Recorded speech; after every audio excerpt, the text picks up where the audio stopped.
जय हिंद, नमस्कार दोस्तों। मैं अनिल कुमार वर्तमान इंडियन रेलवे में कार्यरत हूँ।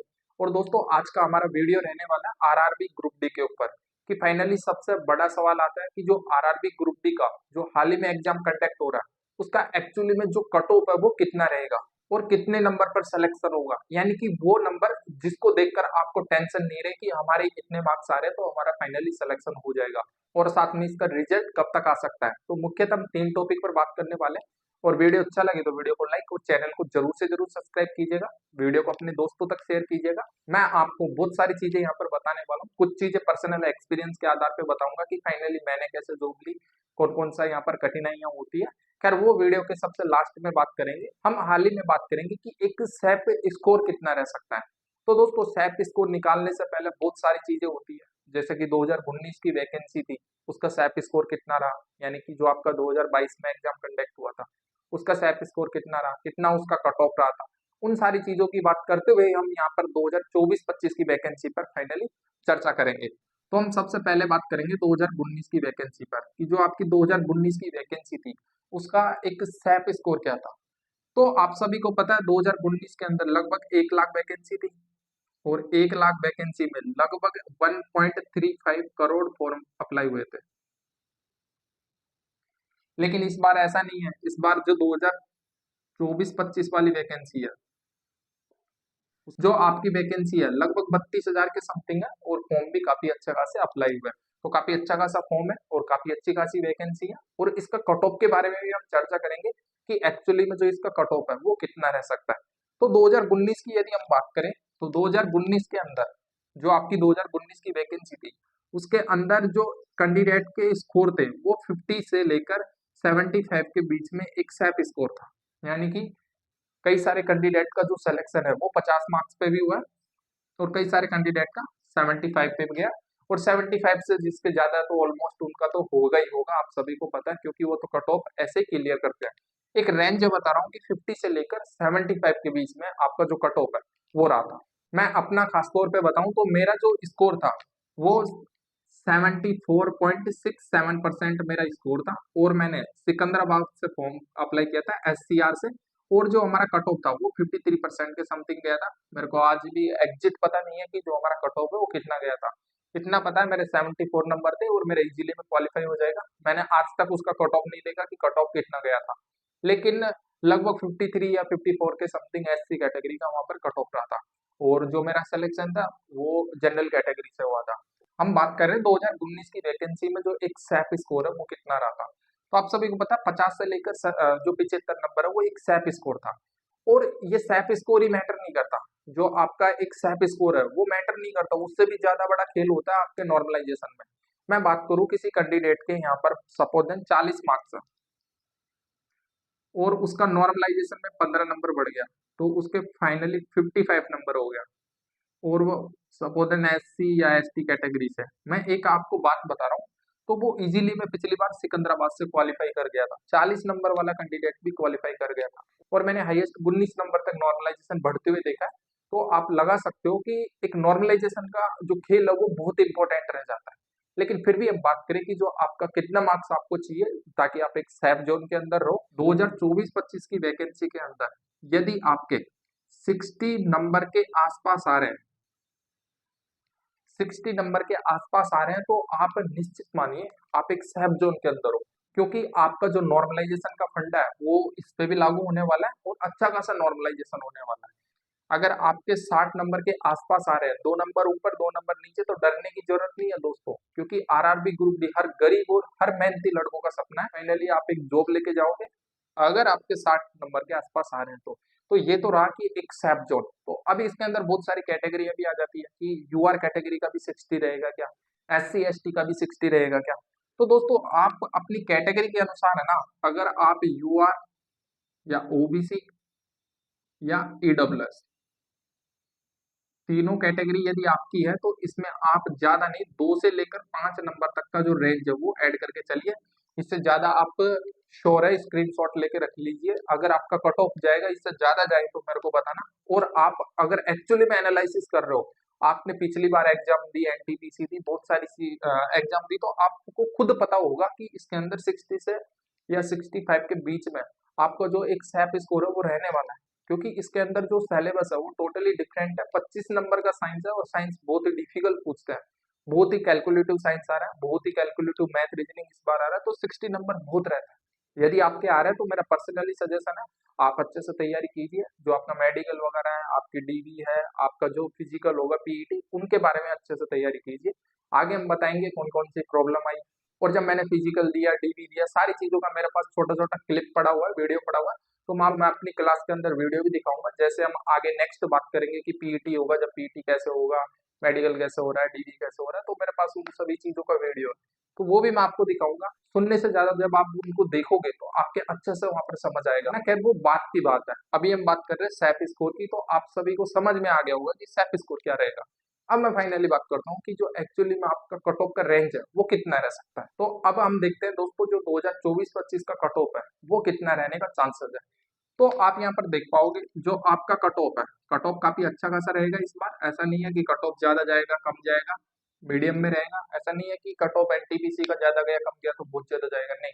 आपका कट ऑफ इसका एवरेज रेंज में रहेगा। एनटीपीसी 8,113 पोस्ट के लिए लगभग 63 लाख कैंडिडेट ने फॉर्म आवेदन किया था, जबकि आपकी 30,000 32,000 वैकेंसी के लिए 63 या 65 लाख कैंडिडेट ने आवेदन किया। तो आप खुद एक एवरेज लगा सकते हो कट ऑफ कहाँ पे रहेगा। आप खुद समझदार हो, आपको पता है कट ऑफ कितना रहने वाला है। यदि मैं बात करूं यहाँ पर फाइनली जो यूआर कैटेगरी है, यूआर कैटेगरी सबसे पहले मैं कैटेगरी यहाँ पर लिखता हूँ यूआर, ईडब्ल्यूएस, ओबीसी, एससी और फाइनली एसटी। ये फिजिकल हैंडीकैप जो आपका कोटा है उसके बारे में भी हम बात करेंगे। तो ये कैटेगरी हो गई, और इन कैटेगरी में हम बात करेंगे दो जोन में डिवाइड करके, कि जो आपका रेड जोन है जहां से वैकेंसी कम और फॉर्म ज्यादा अप्लाई हुए उनको हम रेड जोन में रखेंगे, और जहां से वैकेंसी ज्यादा है फॉर्म थोड़े कम अप्लाई हुए उसको हम ग्रीन जोन में रखने वाले हैं। तो इधर लेंगे हम रेड, इधर लेंगे ग्रीन। तो यदि हम सबसे पहले बात करें ग्रीन जोन की, तो ग्रीन जोन के अंदर आपकी यूआर कैटेगरी का जो एक्चुअली में कट ऑफ रहेगा वो मैं आपको बता दूं दोस्तों। नॉर्मलाइजेशन प्लस मार्क्स में बता रहा हूँ आपका 65 से लेकर 68 तक आपका जो ग्रीन जोन है, इससे ज्यादा नहीं जाने वाला। बहुत मैक्सिमम मैंने कट ऑफ बता दिया यहाँ पर। जो आपका ग्रीन जोन है उसका 65 से 68 मैक्सिमम बताऊं तो 70 जा सकता है, उससे ज्यादा किसी कंडीशन में नहीं जाएगा, 70 भी नहीं जाएगा। मैं आपको बताऊं, मैं बता रहा हूँ सबसे पहले ग्रीन जोन की। जो आपका ग्रीन जोन है उसके बारे में सबसे पहले हम चर्चा कर रहे हैं। और हम इधर बात करेंगे रेड जोन की। तो रेड जोन का यदि हम बात करें तो रेड जोन के अंदर आपका यूआर कैटेगरी का कट ऑफ 75 के आसपास देखने को मिलेगा आपको। 75 के आसपास देखने को मिलेगा। एक दो नंबर ऊपर नीचे हो सकता है, ऊपर जाने का चांसेस बिल्कुल भी नहीं है, इससे डाउन ही देखने को मिलेगा, इससे ज्यादा जाने का चांसेस नहीं है। और यदि आपके हमने बताया तो जो हमारी एक सैप स्कोर बताया था यूआर के अंदर, यदि आपका 65 नंबर के आसपास आ रहा है, रेड जोन हो ग्रीन जोन हो, आप इजीली में क्वालिफाई करने वाले हो। आगे हम बात करेंगे जो आपका SC ST वगैरह है, उनमें 60 नंबर पर कैसा सिलेक्शन होगा। तो नेक्स्ट जो हमारा कैटेगरी है वो है ईडब्ल्यूएस। ईडब्ल्यूएस के अंदर 60 से 65 नंबर आपका एक सैप स्कोर है। और यदि हम बात करें ओबीसी की, तो ओबीसी का भी दोस्तों लगभग यही सैम देखने को मिलेगा। एनटीपीसी के अंदर भी हमने बोला था कि जो ईडब्ल्यूएस और ओबीसी कैटेगरी है उन दोनों का सैम रहेगा, लगभग सैम रहेगा। तो आप देख सकते हो अभी कल परसों रिजल्ट आया तो इन दोनों कैटेगरी का सैम देखने को मिला है। बहुत सारे कट ऑफ ऐसी गई है, बहुत सारे जोन की ऐसी गई है जो ईडब्ल्यूएस और ओबीसी के अंदर 0.5 जो मार्क्स है, जो नंबर है उसका भी अंतर देखने को नहीं मिला। यदि मैं बात करूं एससी की, तो एससी का 60 के आसपास देखने को मिलेगा, इससे ज्यादा नहीं देखने को मिलेगा। डाउन कितना भी जा सकता है लेकिन 60 से ऊपर जाने का चांसेस बहुत कम है। एसटी की बात करूं तो एसटी का 55 से लेकर 60 के बीच में रहेगा। किसी जोन से आपको 60 भी देखने को मिल सकता है, 58 भी देखने को मिल सकता है, 59 भी देखने को मिल सकता है, लेकिन इससे ज्यादा जाने का चांसेस बिल्कुल नील है, यानी कि इससे ज्यादा नहीं जाएगा। आपको मैं बता दूं अभी एनटीपीसी का रिजल्ट आया था, 120 मार्क्स में से जो आपका कट ऑफ है वो कट ऑफ 100 मार्क्स में से बना था, लेकिन आपका पेपर 120 नंबर का था। और जो SC ST का कट ऑफ है किसी किसी जगह से 62 से लेकर 68 के बीच में आपका कट ऑफ रहा है। तो आप यदि 120 में से 60% भी निकालोगे तो 72 मार्क्स हो रहा है। और 68 निकालोगे, 68 के 70 निकाल लो, 70 भी निकालोगे ना तो लगभग 84 नंबर रह रहा है। तो 120 में से आपका 72 से लेकर 84 के बीच में कोई ज्यादा कट ऑफ नहीं है, क्योंकि आपका इधर 55 से लेकर 60% रह रहा है, यहाँ पर केवल 62 से 68% रह रहा है। तो आप खुद अनुमान लगा सकते हो इधर 20 मार्क्स ज्यादा था, ये पेपर आपका 100 नंबर का है, ये 120 नंबर का था एनटीपीसी, फिर भी उधर से 62 से 68 नंबर कट ऑफ गया। तो यहाँ पर 55 से 60 नंबर कोई ज्यादा नहीं है। जो आपका एससी है उसका 60% कट ऑफ कम भी नहीं है और ज्यादा भी नहीं है, मीडियम रेंज का है। यहाँ से कट ऑफ लगभग निश्चित यही जाने वाला है। और आप कमेंट करके बताना आपके कितने मार्क्स आ रहे हैं, आप कौन से जोन से फॉर्म अप्लाई किए हो और आपके अनुसार कट ऑफ क्या है। क्योंकि हमने कई सारे यूट्यूब रिव्यू भी देखा था, हमारे जो कई सारे सब्सक्राइबर भी है जिन्होंने हमारे पास स्क्रीनशॉट अपना जो डिटेल्स है बहुत सारी चीजें शेयर की, हमने जो पेपर का एनालिसिस भी किया था कि कैसा पेपर आया कैसा क्या नहीं आया। तो उन सारी चीजों को देखते हुए हमने यूट्यूब पे एक पोल डाला था कि आपके कितने मार्क्स बन रहे हैं। तो उसके अंदर अधिकतर कैंडिडेट थे जिनका जो रेस्पॉन्स था वो 70 से 80% के बीच में था। लास्ट में बात करूंगा वो भी, पहले कट ऑफ के बारे में बात करते हैं। ईडब्ल्यूएस का जो कट ऑफ है लगभग 70 के समथिंग आपको देखने को मिलेगा और ओबीसी का भी लगभग 70 के आसपास देखने को मिलेगा। बहुत ज्यादा चांसेस है 68 70 इन दोनों के बीच में देखने को मिलेगा। एससी का 64 से लेकर 65 पे या हाँ इससे ज्यादा देखने को नहीं मिलेगा। 64 65 मैक्सिमम 66, इससे ज्यादा देखने को नहीं मिल सकता। एसटी का आपका 60 से लेकर 63 के आसपास आपको फाइनली देखने को मिलेगा। ये नंबर बहुत ज्यादा है दोस्तों, इसको कट ऑफ मत समझिए, इनको मार्क्स समझिए। 60 नंबर लाने के लिए कितनी मेहनत करनी पड़ती है वो मेरे भाई लोगों को पता है, मेरे को पता है क्योंकि मैंने भी वो दिया है। और बहुत सारे लोग जो एक्चुअली में यहाँ पर मेहनत करते हैं उनको पता है कि ये जो 60 नंबर लिखा है ना वो नंबर नहीं है, ये कई कैंडिडेट की भावनाएं हैं, कई कैंडिडेट का यहाँ पर ये मार्क्स है।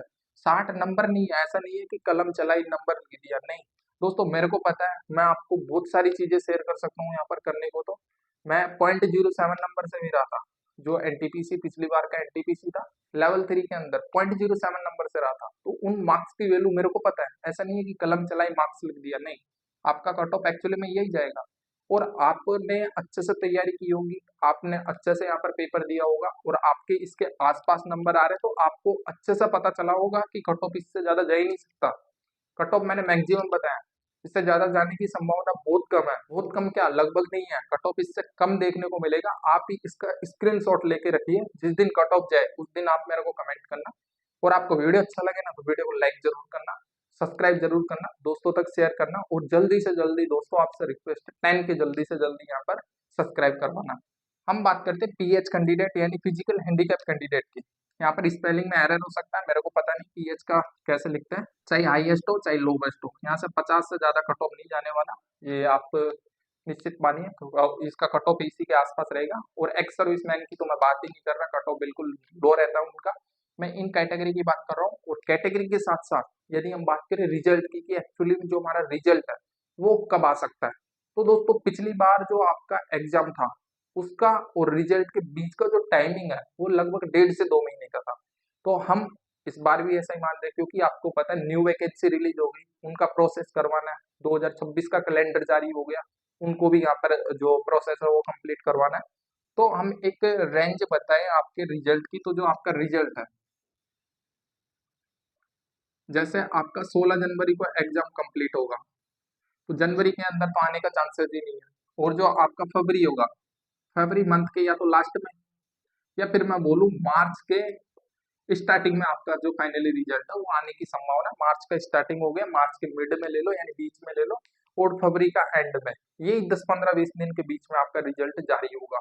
और जैसे ही आपका रिजल्ट जारी होगा पीईटी की डेट यहाँ पर रिलीज कर दी जाएगी। मैं आपको फिर बता रहा हूँ, आपको लगभग 1 महीने का टाइम दिया जाएगा, मैक्सिमम 1 महीने से 1.5 महीने का टाइम दिया जाएगा। अप्रैल मई के अंदर आपका फाइनली फिजिकल कंफर्म होगा ही होगा। आप इंटरेस्टेड हो इस जॉब के अंदर तो आप अभी से ही, आपके नंबर अच्छे खासे, आपका कॉन्फिडेंस आपको बताएगा आपका पेपर कैसा गया। तो अभी से ही कुछ चीजों की प्रैक्टिस कीजिए, बहुत सारी चीजें होती है। और मैं आपको बताऊं 2 साल में इसका प्रमोशन हो जाता है। बहुत सारी इसके अंदर लगभग 17 वैकेंसियां होती है। तो मैं बताऊंगा यहाँ पर कौन कौन सी वैकेंसी थोड़ा टफ है। जो पॉइंटमैन का पोस्ट है वो थोड़ा यहाँ पर टाइमिंग का बहुत ज्यादा इशू है, उसमें 12 घंटे का जो जॉब होता है, वर्कशॉप सबसे बेस्ट होता है। बहुत सारी पोस्टें होती है, उनका मैं अलग से सेपरेट वीडियो बना के बताऊंगा कि कौन कौन सी जॉब में कितना वर्कलोड होता है और क्या होता है, सारी चीजों की हम अलग से बात करेंगे। यदि आपको वीडियो अच्छा लगे तो वीडियो को लाइक कीजिएगा, चैनल को जरूर से जरूर सब्सक्राइब कीजिएगा। दोस्तों हम यहाँ पर पॉइंट टू पॉइंट चलने वाले हैं। जैसे आपका एग्जाम कंप्लीट हो गया, कट ऑफ आएगा, कट ऑफ के बारे में। जैसे ही आपका पीईटी होगा तो पीईटी आपको कैसे करना है, मेडिकल में क्या दिक्कतें आ सकती है, डीवी कैसे होगा, ज्वाइनिंग के टाइम कौन सा जो आपका डॉक्यूमेंट्स चाहिए, सारी चीजें मतलब पॉइंट टू पॉइंट चलेंगे। तो आप हमारे साथ जुड़ना चाहते हो तो चैनल को सब्सक्राइब कर लीजिए, हम आपको बहुत अच्छे से बताएंगे। और आपके जो हमारे सैप स्कोर है उसके आसपास नंबर आ रहे हैं तो आपको 101% है कि जॉब लगभग मेहनत करेंगे हम खुद भी कि आपको कैसे मेडिकल देना है, कैसे पीईटी देना है, पूरा आपको अच्छे से जॉब के बारे में बताएंगे, यानी पूरा प्रोसेस समझेंगे। तो वीडियो अच्छा लगे तो वीडियो को लाइक जरूर करना, चैनल को जरूर से जरूर सब्सक्राइब करना, दोस्तों तक जरूर शेयर करना। Thank you.